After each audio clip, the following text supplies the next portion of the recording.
So, the girls and I, hi Lola, hi Indy, are out on one of our lovely forest walks. I always seem to have the same view for you because this is where I'm very cautious with my lovely doggies, where I take my attention off them and on to, say, doing a video on my phone.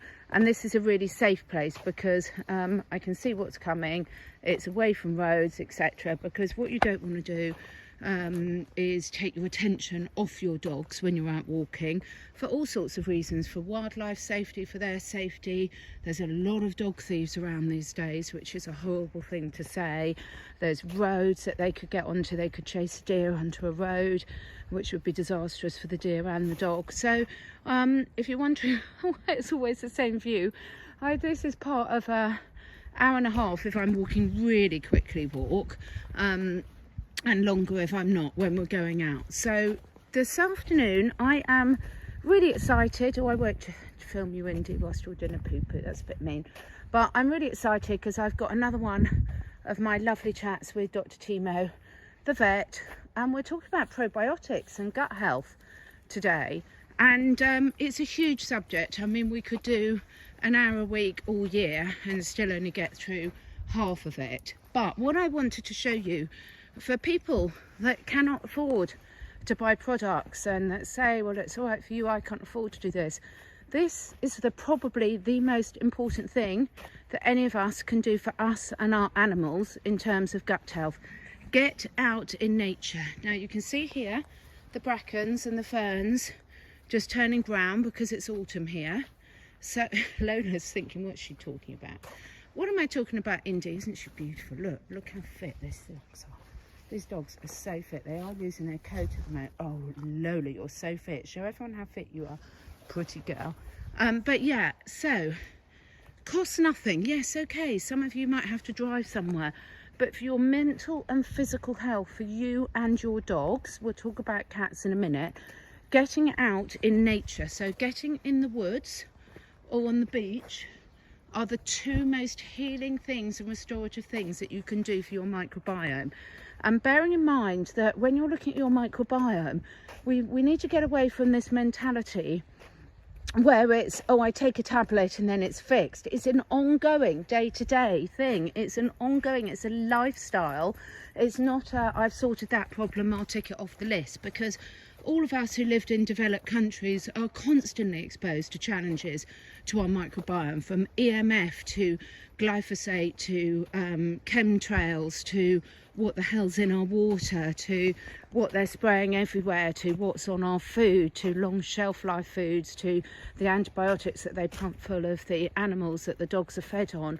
You name it, I could go on forever on that one. So it's a lifestyle choice. So getting out in nature, getting in contact with her, letting your dogs roll, play, lick from puddles, as long as they're not got, near roads or got danger of chemicals in them. It's so important, isn't it, Lola? Indy, come back. Good girl, come. Good girl. So I just wanted to say, look, there's always a solution. You can do a combination of good food, of products to get away. I do all of them. Look how good they are. They're so cute. You're so cute. Those were the organic Ricchetto dog treats, which I will tell you about. Timo and I have worked with that brilliant company for quite a while.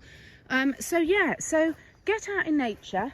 Hang on, I've got to go now. Hang on, there's someone coming. Sorry, I had to end that a bit abruptly because there was the tiniest little Maltese Terrier puppy coming that I've ever seen, and mine are a lot bigger than that and can be a bit boisterous in play. So I didn't want to be talking on a video while someone saw their puppy bowled over by two big of my boisterous dogs.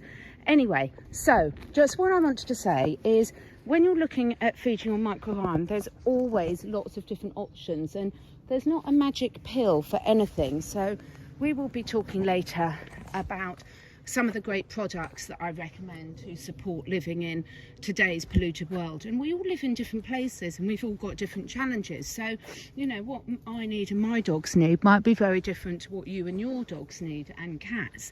So let's get on to the subject of cats. So cats, where I live, my cats have got access to woods like this. They can go miles, they can hunt wild prey, they're out as much as they like. We're really lucky, there's not a lot of pollution there. There isn't a lot of pesticide spraying, although some of my neighbours do use pesticides and herbicides, which obviously I do not have control over, even though I keep butting my nose in and sending them articles on it. But you know, they unfortunately it's their land, they can do what they want with it. So some of my cats would have exposure to chemicals, which is obviously a high risk. Other people live in cities, so you've got a very different environment to cope with, and your cats have got less access to wild microbiome. And then other people have indoor cats, which is a massive challenge to keep a healthy microbiome if you're living inside, because basically you are separating your pet from nature. Now, that's not a judgment saying that, it's a fact. So anyone who's got an indoor animal or one in a very urban environment is going to have to work harder to keep their animals microbiome and also their own microbiome fully functional.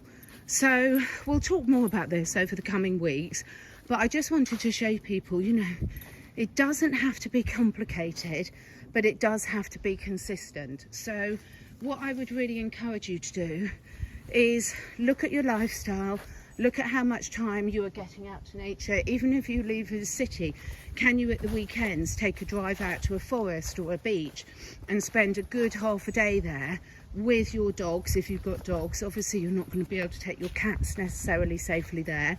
So what can you do for your cats?